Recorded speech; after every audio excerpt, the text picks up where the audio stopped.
In this video, I'm going to teach you how to connect 2.4G wireless controller gamepad in TV. It's a very easy process, so make sure to follow along. You can easily set up and use any sort of 2.4G wireless controller that you have on your TV. These kits are usually designed to be used in conjunction with TVs.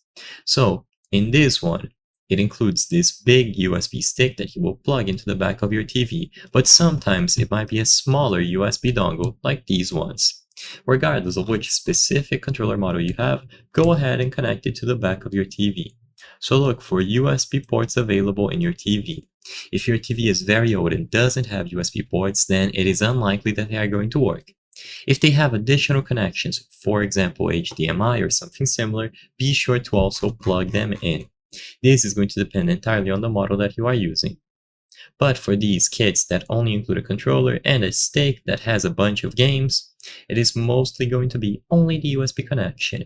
Like I said before, sometimes you might also see HDMI, just plug them in accordingly.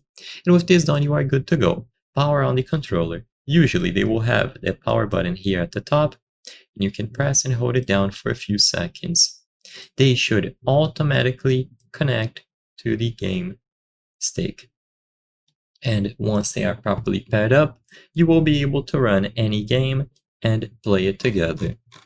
These controllers are designed to be used with these sorts of devices, so as long as they are properly plugged into the back, they will work.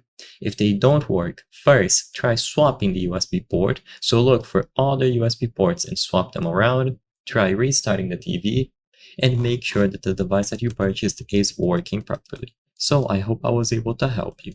If this video helped you, consider subscribing. As you can see, 83% of the people watching our videos are not subscribed. By subscribing, you can help us make higher quality videos. Thank you for watching, and I'll see you on the next one.